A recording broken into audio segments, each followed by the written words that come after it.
Hello, everyone, and welcome to our 8 to 10 live stream broadcast. If you don't know either of us, my name's Alex, And I am your Joanna. name is Joanna. Where does your name come from, Joanna? Good question. So YouTube doesn't allow me to write it properly. Oh, really?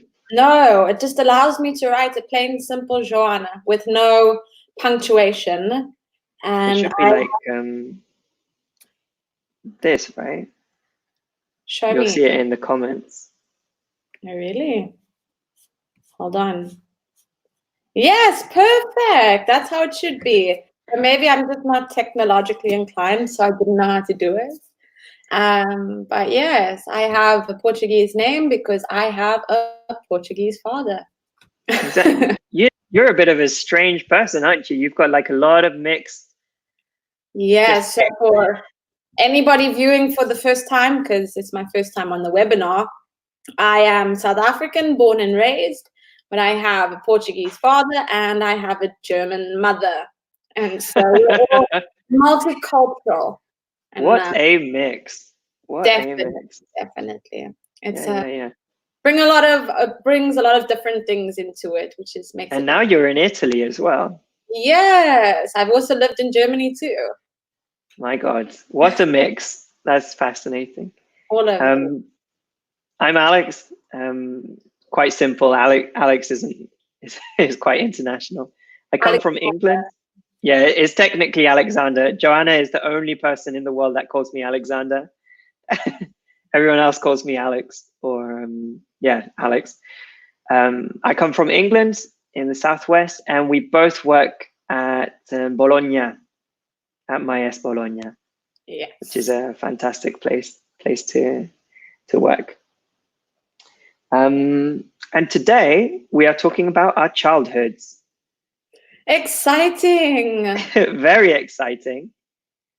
I imagine your childhood is very different from my childhood.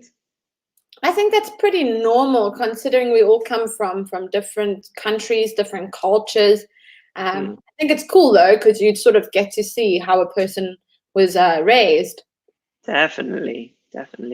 I'm very curious to hear about your childhood. I'm curious to hear about your childhood.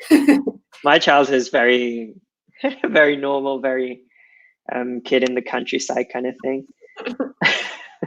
But we'll see. So today we're talking about childhood. Hi, Robbie, and hi, Julia from Parma. Nice. Where? So you're from Parma, and Robbie, where are you from? We're all in Bologna at the moment, and for the foreseeable future. That's perfect. It's very nice here. Yeah. Although you're not like Bologna at the moment, are you? Who, me? Yeah, you're in the countryside. I'm in the countryside between Bologna and Cento. So sort of bordering the province of Ferrara. Fantastic. Okay, so Robbie, you're from Naples. Great. So we've got Parma, Naples, Bologna. We've got a mix here as well, which is great. Very, very cool. So childhood. What is childhood? When is childhood? For me? Yeah. Childhood. Are you in your childhood at the moment? I'm always a child. No, if I had to define it, childhood is literally, it's just the moment when you're a kid. It's how you were raised. It's everything in between. The period from 1 year old up until at least before the adolescence. Exactly. So we have childhood. Then when we become a teenager, we have adolescence. I'm not even going to try to spell that. I'm going to try it. I think I know how to spell it. Yeah, okay. Fantastic, Julia. Yes, it's the first period of our lives. Exactly. Good answer. Exactly. Typically, we would pluralize life because it's our. I know that in Italian, you like using the singular for collective, but usually in English, we pluralize everything. So our lives. Childhood is the period of our life when we're very young. Perfect, Robbie. Very, very, very good.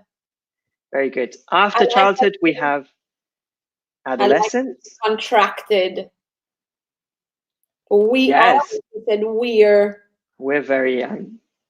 We have, so adolescence afterwards. And then what do we have? What do we have? We can have adulthood after. It's not used a lot, but it exists. So we have childhood, adolescence, and then adulthood. Well, so we just say, I'm an adult. Because I think that adulthood perhaps changes from country to country. So yes. When is adulthood for you? How old do you need to be in the UK to be considered an adult? That changes a lot. Adulthood is usually when you become independent. So when you have your own place, your own job, you do everything independently. You don't rely on your family anymore. Good answer. In South Africa?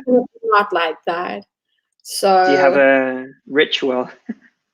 Yes, sort of, which is pretty cool. So January 16, you finish high school when you're 18, and then you're considered almost adult.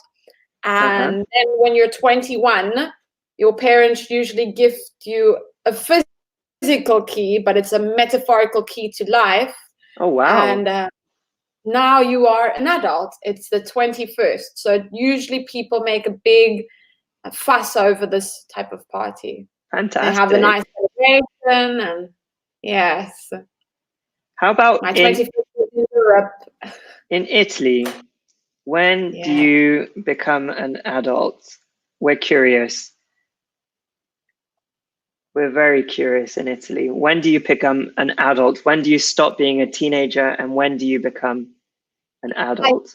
The age. How old should you be? Exactly. Or maybe there are different situations. We don't know.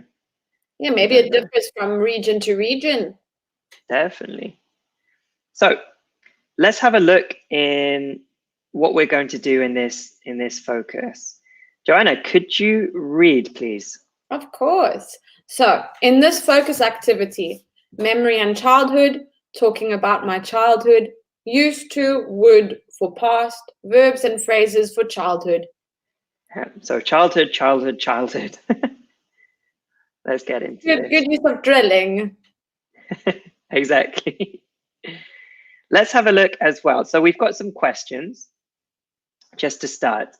So let's focus on number 1. What is your earliest memory? Why don't you tell us what is your earliest memory, Alex? I have an early memory. So essentially, my mum is Spanish and my dad is English.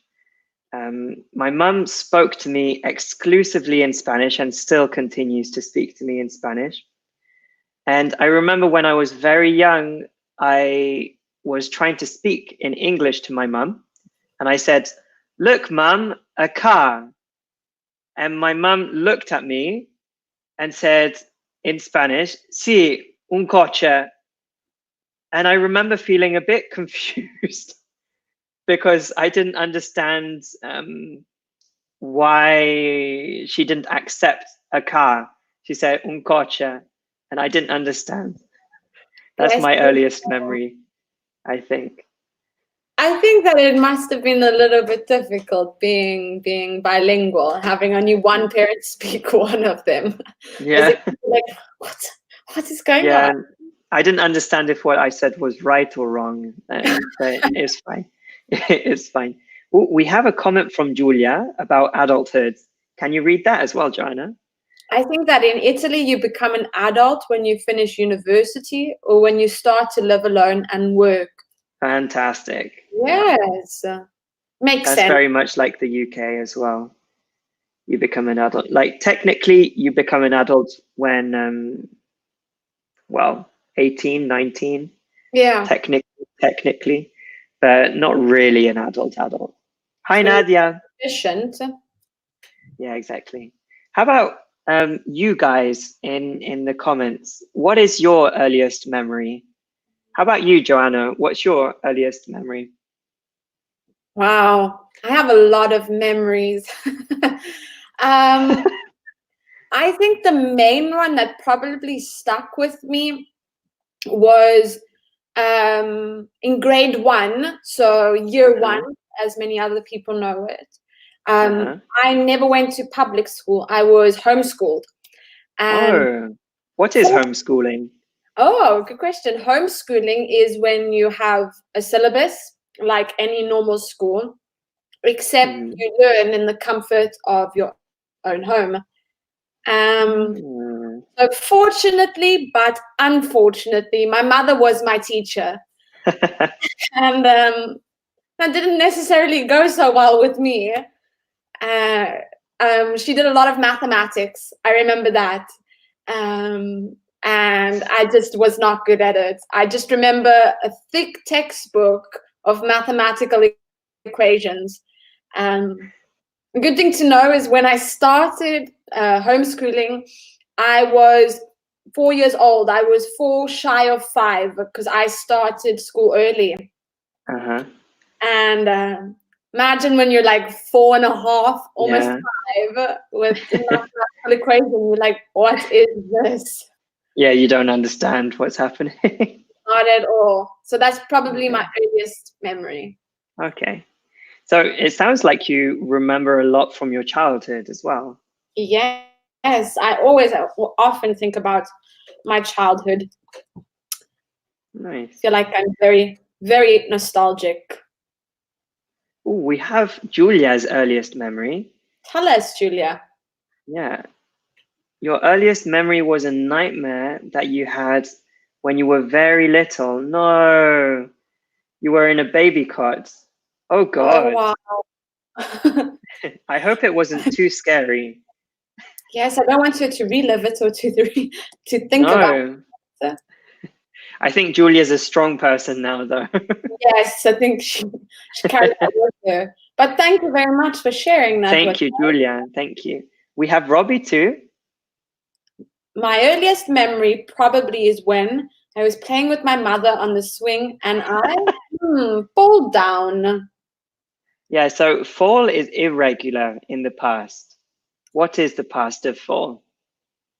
Good question. Are you asking me or should they answer? Let's see if they'll answer. Julia says that she can remember all the details about her nightmare. Lord. It's a very vivid memory then. Very vivid. Yes. I had one of those nightmares too. Every now and then it still comes up. Yeah, no. I had a nightmare where I was always eaten by a crocodile at the end. Always. The nightmare ended as I was entering the mouth. Do you guys have any crocodiles in the UK? No. So, what is the past simple of fall? No, it's not fall. It changes the vowel. The vowel changes. Yes. Let's see if you can get it in the meantime. Do you have any sounds or smells that remind you of moments from childhood? Fall. Oh no, Robbie. Fallen. Oh, almost. The past participle is fantastic. Fallen. Very, very good. But is correct too. It should be fall. What is it? It's fall, fell, fallen. Excellent. Yes. Like complete vowel change. Yeah. Fall, fell, fallen. Oh God. So you were playing on the swings and you fell down. I'm sorry to hear that as well. Yeah. Okay. Any smells that remind me of my childhood? Yeah, or sounds. Sounds. Oh, so I come from the mother city in South Africa. I come from Cape Town, and Cape Town is a very, very noisy city. I don't live directly in the city. I live in a town outside of the city, which is pretty noisy too. Okay. The sounds I don't really remember, except for there's one. When I was in high school and primary school, because it was in the same town, there was this noise from the movie, you know, the horror movie Silent Hill, that factory noise, the bell that it whistles the entire time. Every day at the same time, you hear that. It was, now when I hear it, I'm like, oh, it reminds me of being in school. And a smell, though, 100% is fresh washing. So when my mother took the washing out of the washing machine and hung it up on the line, I would always go outside and sort of sniff the fresh towel. Great. What about you, Alex? Any sounds or smell? Sounds of animals in the farm. So I live in the countryside of England, and we have a lot of cows and sheep. So just mooing, baaing, all of that. And smells, again, the smell of the countryside. So not the manure, luckily, but just fresh air. And the sea, because I live in the countryside, but also near the sea. So also seagulls, cawing, I guess, and the smell of the sea, which is, yeah, that's a good thing that you brought that up. So because Alex lives closer to the sea, and I come from a city that is right next to the ocean, so it's a good comparison. Right. Yeah. Alex, yours is an ocean. That's true.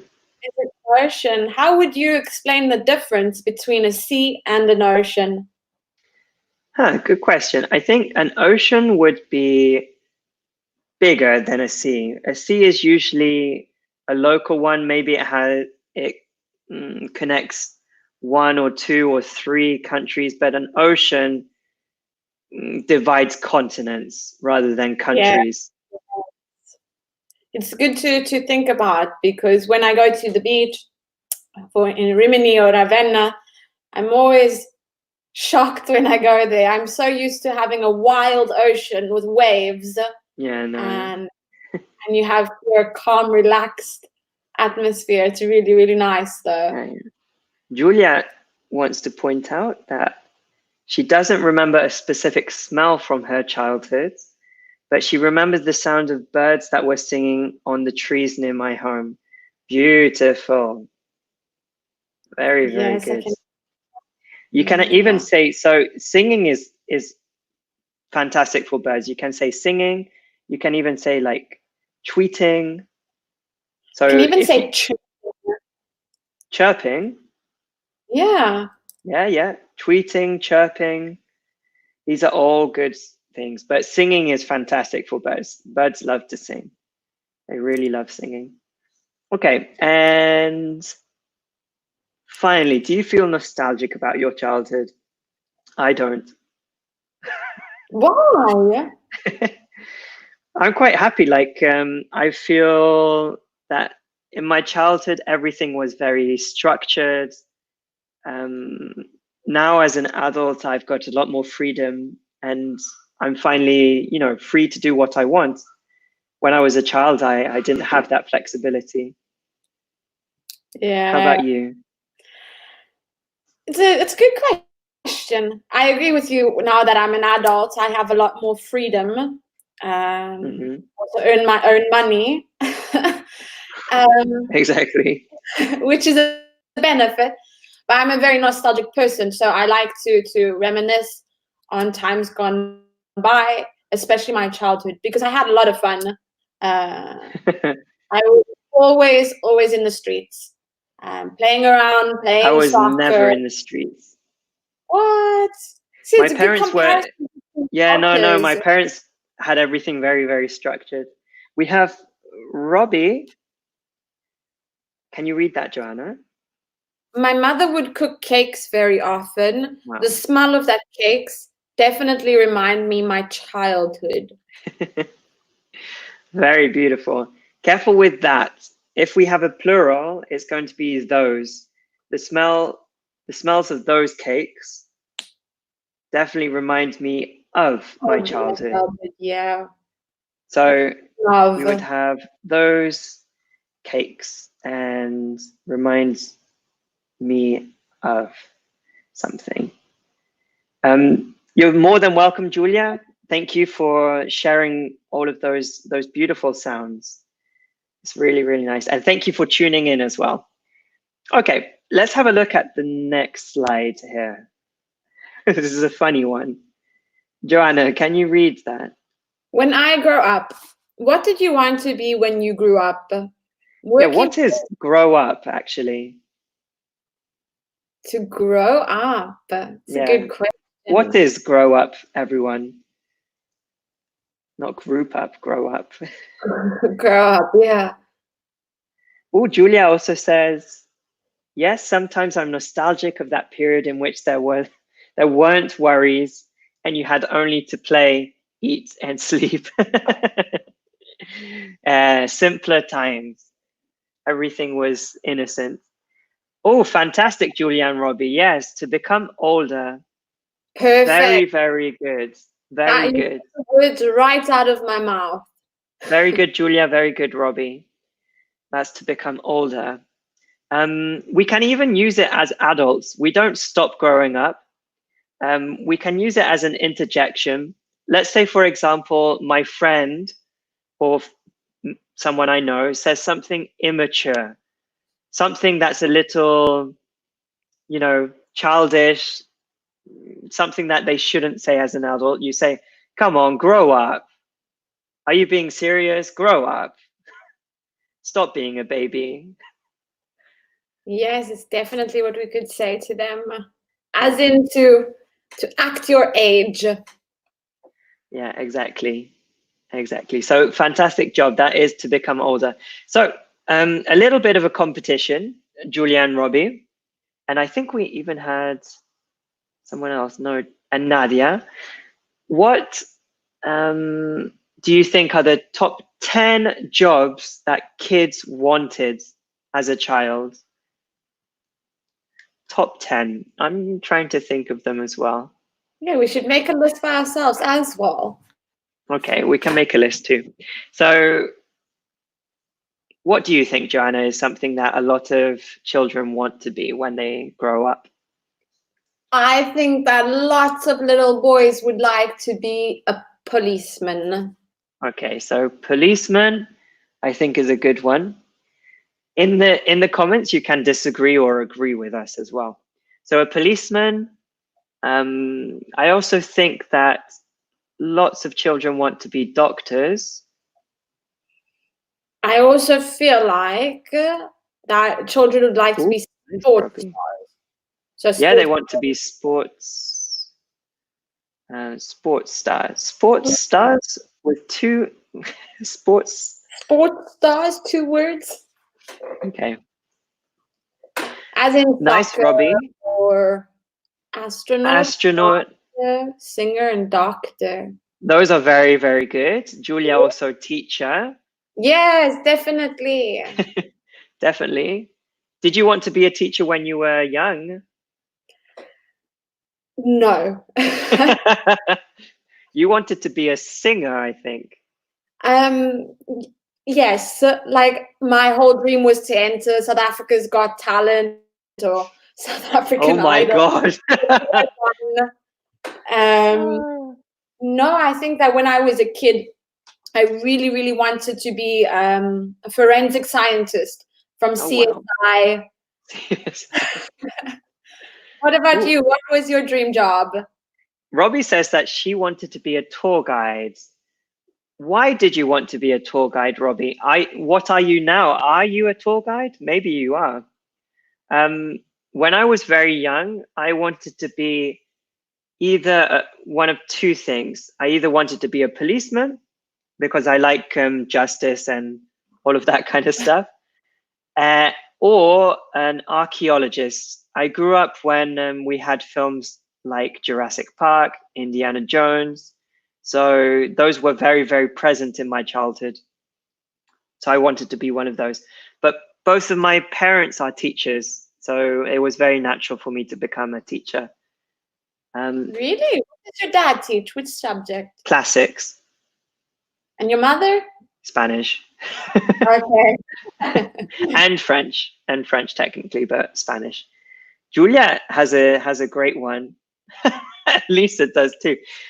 Julia, Joanna, can you read what Julia said? Maybe now children would like to become I think so. A lot of them. I watched a small little documentary about children in Milan and what they were wearing. So when I was a child, we did have some people. So if they wore something by Nike, then yes, that's cool.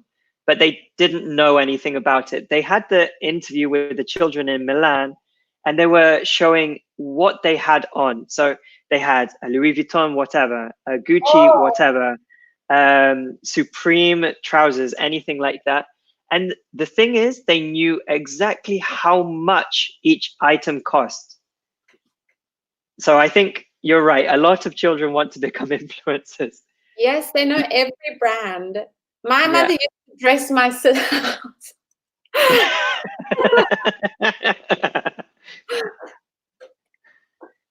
Lisa wanted to be a housewife. Lisa is our boss. And Lisa wanted to be a housewife. It's a good job. It's a good job. I'd also like to do that now. Robbie also answered. Because of my uncle. He was a tour guide and I used to go with him very, very often. Oh, wow. That's nice. That's a nice childhood as well. Yes, I think that's really awesome. Getting to see new places, a lot of new monuments. Exactly. Oh, and she also specified that you're now a business consultant. So it's very interesting, but also boring sometimes. But do you still like traveling? Do you still like going to different monuments and sightseeing? Maybe she does as a business consultant. Maybe she travels around Italy. Maybe. I know consultants do. So let's see what the top 10 were. So the answers. Let's see. Number 10, Joanna. Oh my God, dramatic. Drum roll, please. Yeah. So number 10. A singer or a musician. Okay, that's a nice job. Yes. Stressful, I imagine, but. Number 9, a writer. That's nice. I don't know if that's for me. An athlete. That was definitely me when I was younger. Exactly. Did you want to go pro with hockey? Yes, I did. I also wanted to go pro with track. I was a runner. Oh, nice. Oh, yeah. Cool. And number 7, a doctor. Yeah. Number 6, oh wow. A ballerina. A ballerina, so a dancer. That's a lot of dedication. A lot. And a lot of broken toes, I think, and nails. Yes, a lot of uncomfortability. Chef for number 5. I feel like that could have been you, Alex. You like to cook. I do like to cook, but I know it's very, very stressful. I like cooking for, much like anything in life, I like doing things if it's appreciated. If I don't see something I do as being appreciated, I become a little demoralized. Yeah. A little, less now. When I was younger, if I didn't see something adding to someone's life, it's not necessarily that they appreciated it, but something that added to their life. Yeah. I like giving things to people. Number 4. A firefighter. Wow, I think that's cool. I like the uniforms. Are you one of those? You like uniforms? No, I think it would be pretty cool as well, just the general job. But the uniform is nice. The uniform is heavy though. Yeah, very heavy. Very, very heavy. Number 3, an astronaut. Great job. I think, Robbie, you pointed that out earlier. Good job, Robbie. On the ball. Number 2, an actor. That's very cool. Do you think you could be an actor? No. Never. I think my face gives everything away. You could be a comic actor, though. I think I could do that. I'm quite funny. And number 1. Hey. I feel like we give each other a round of applause. Yeah.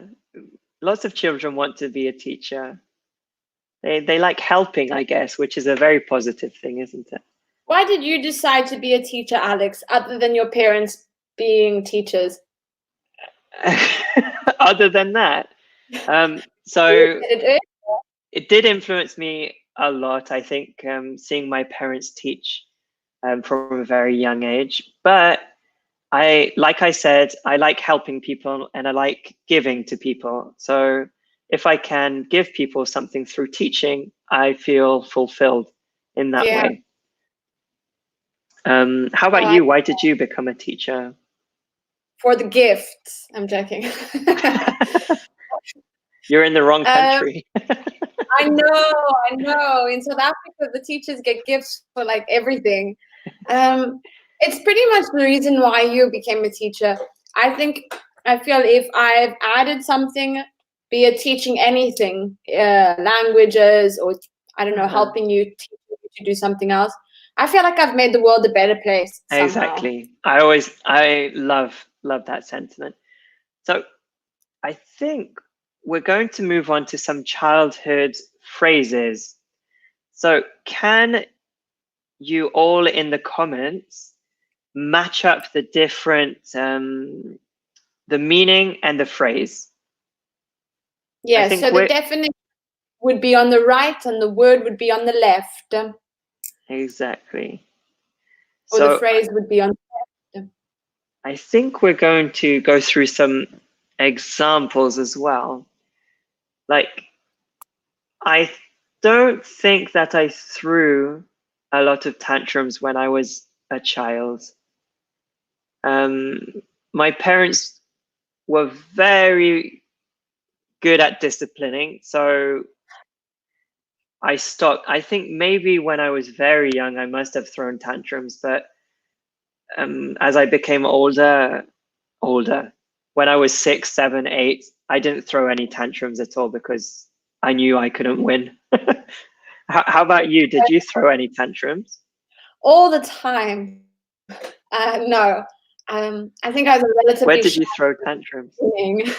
I did, however, throw a tantrum for whenever I saw pepper in general, like ground black pepper on food, I would refuse to eat the food.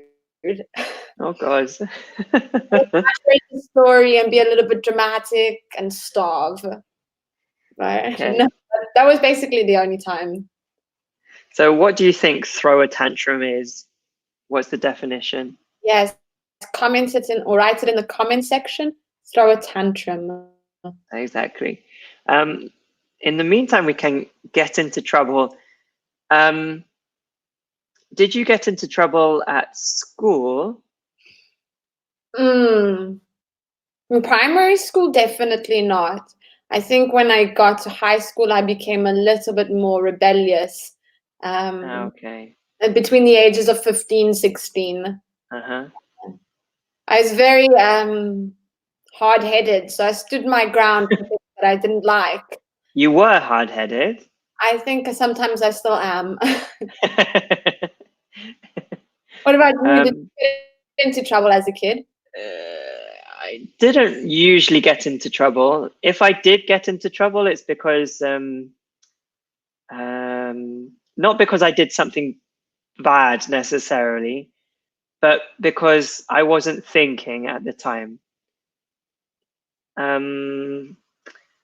Like we all do when we're kids. Yeah, it was more naivety more than anything that got me into trouble. Not because I was doing something bad on purpose, just because I got caught doing something that I wasn't really thinking about. So maybe I got into trouble a little for talking too much in lessons. I know I did that, especially in Spanish classes. My Spanish was very advanced and I wanted to talk in my second language. So, you know. Of course, you having a Spanish mother is definitely an advantage. Definitely. So Julia and Clelia have both found out throw tantrums. Great job. Great job, Julia. Fantastic job, Clelia. Is cry and roll around on the floor. Usually we don't do this as an adult, usually. I've seen a lot of adults do that if they have kids, though. It's sort of to show them. Oh, yeah. How ridiculous it looks. That's funny. How about get into trouble? What does that mean? Find out. We'll continue with picky eater. Are you a picky eater? I'm not a picky eater at all. I'll eat anything. No, not at all. I think I'm curious and I like to try a lot of new food. Yeah, exactly. I had a friend who was a very picky eater, and his mum said to check with him if he likes it or not before cooking. And my mum didn't agree with that that parenting style. And the kids looked at some parsnips, which we don't really have in Italy, but they're kind of like white carrots, kind of. And the kid asked what they were, and my mum knew that if she said what they were, he would say, "No, I don't like them." So she said, "They're potatoes." Because he liked potatoes, and he was like, "Oh, okay, nice, potatoes. I'm happy about that." He ate the parsnips. Yeah, exactly. He ate the parsnips, and he said, "Oh, wow, these parsnips are amazing. These potatoes are amazing." So my mum was very clever in doing that. Yes, especially if you don't know it. Yeah, exactly. In the meantime, we've got Clelia, Robbie. Fantastic, Clelia. Yeah, so get into trouble, suffer punishment for doing wrong. Very good, Robbie and Clelia. And Robbie, yes, to be a picky eater is to be fussy about food. Not Definitely. easy. I'm curious. Fussy eater? Yeah, are you fussy eaters or picky eaters? I'd be curious to find out. Yeah, a lot of Italians are fussy eaters. They need the food to be perfect. Like the pasta cannot be a little too hard or too soft. It needs to be exactly right.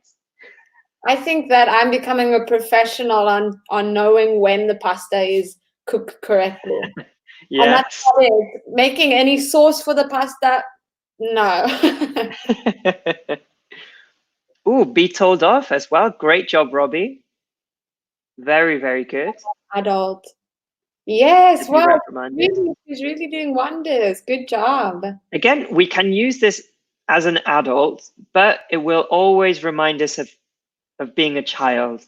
So if you say that your boss told you off, it's not that the boss said, "No, this is wrong."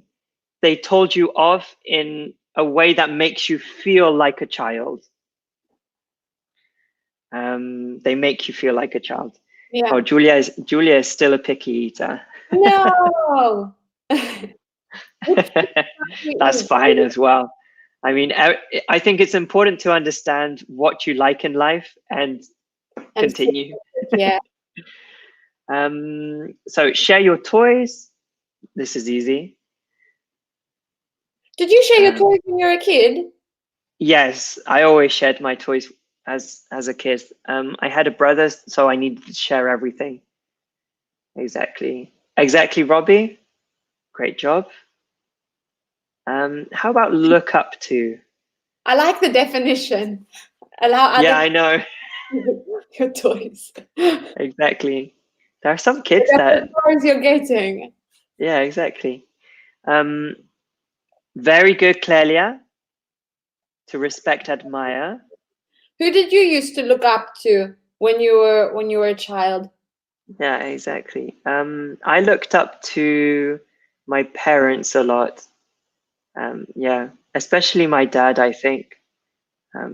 He was always very funny, witty, and he organized everything. So everything was very well organized by him. So a lot of respect to him. What's your dad's name? David. Well done, David. He's David Julian Foster. So technically he is DJ Foster. That is the perfect name. But he's like 76 or something. So DJ Foster in the house. Robbie looks up to her mother. Did you look up to your uncle as well? Because you said you wanted to be a tour guide. Yes, and he was a tour guide. So I'm. Yeah. Who did you look up to, Joanna? I actually trying to think of. I probably didn't look up to anybody really. Maybe I don't really know. I think now as I've gotten older, I really do respect and admire my mother. I think when you're a kid, you sort of have many arguments. Yeah, definitely. I don't know. Maybe Good I job, like Robin. sports star or something. I don't know. Yeah. And make fun of, finally. This is easy for me. I made fun of all my brothers and sisters. And everyone makes fun of you, Joanna. Yes, everyone does. I have 2 brothers and 2 sisters, so this came naturally for me. Oh, Julia. Julia looks up to her auntie. Why do you look up to her? Why? I like it, auntie. Yeah, what do you call auntie is nice. What do you say, Alex? I don't have any aunts on the English side, so all of them are tia for me. Ah, okay. But what do you say in general in the UK? Do you say aunt? Aunts, yeah. Oh, horrible. In South Africa, we say auntie. She is South African. You've made Joanna very happy, Julia. I am the first person that said auntie. Okay. So, moving on, we've got used to and would. Again, can you read, Joanna? We can use used to in the past to talk about something that was true, but isn't true anymore. Example, I used to be blonde, now I'm a redhead. Exactly. So that's a good example. We also have this one. So we can use used to or would in the past to talk about habitual actions. So I used to go to the open air cinema with my boyfriend. We would cuddle and eat popcorn. Yes, and what they mean by habitual actions, it's something that was a habit. It was more of a routine. Exactly. So not something that you did one time, but something that you did for a period of time. For example, both myself and Joanna used to play hockey. Yes, for some time, but now we live here. We don't play hockey anymore. You know, I saw someone on the street with a hockey stick. Really? Do you know that there is a hockey club in Bologna? There is. I know there is. Yeah. It would be cool to get into that again. Definitely. Very good, Julia. Ooh.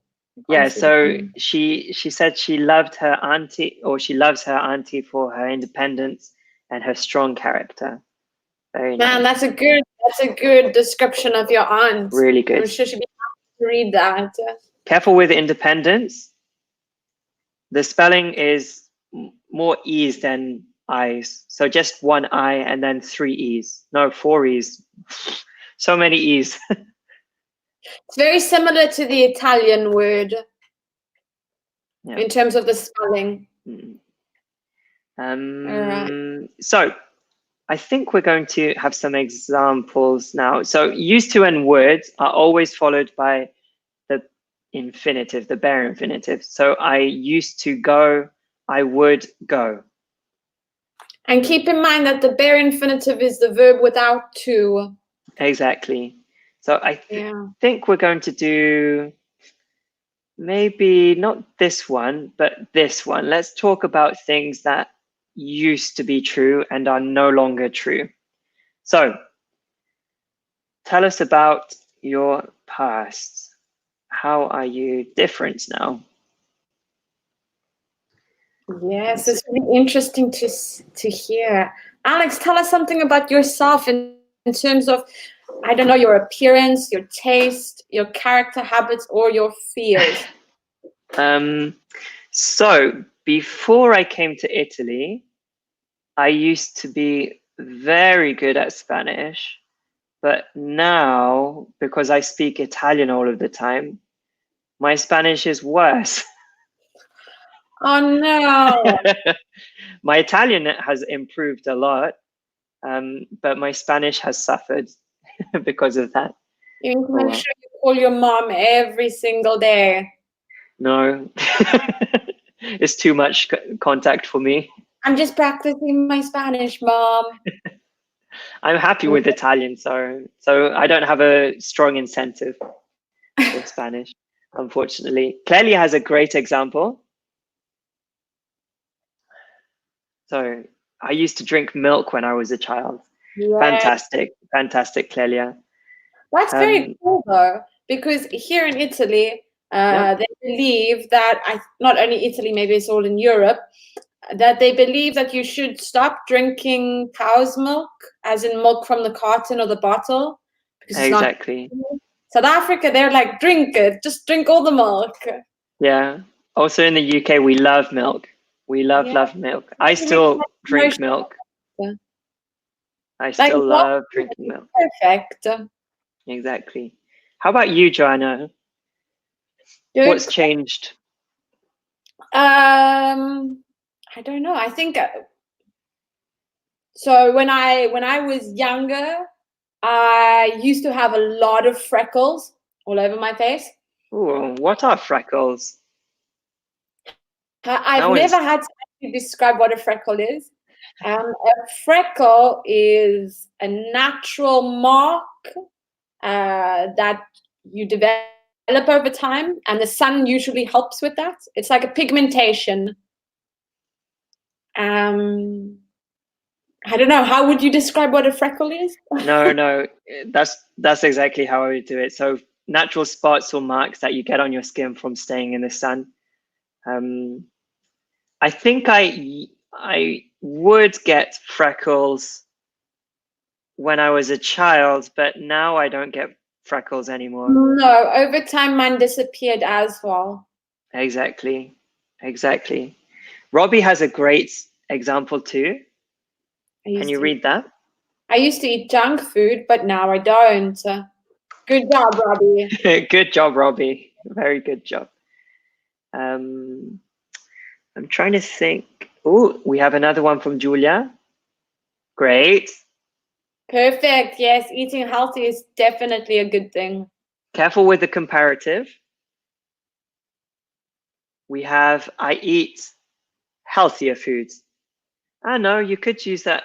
No, that's okay. Careful though. It could be, I eat healthier. Yes, the adjective that ends with a Y. Exactly. I eat healthier, not more healthier food. You could say, I eat more healthy food. Yes. That's good as well. So either I eat healthier or I eat more healthy foods. Okay. I used to. So on Christmas Day, I would run downstairs with my brother. And unfortunately, my parents would stop us from opening the presents until everyone had had breakfast. So we had to wait for everyone to finish. So much so that later on, when we became older, we would sleep and wait. And our parents would have to get us out of bed. Bless their souls. Your parents sound like saints. All right. Don't forget to leave us a comment Exactly. And how you've changed. Exactly. We're running out of time now, so unfortunately we're going to have to end the broadcast. But thank you guys for all of your contribution. Thank you, Robbie, Clelia, and Julia. Good job, guys. Thank you very much. Again, if you wait another 10 minutes, there'll be another stream, always at level 8 to 10. Perfect. I think it's with you, Joanna, maybe. Yes, it's with me. It's Joanna and Emily. So enjoy the next broadcast. Perfect. Thank you very much, everyone. See you soon.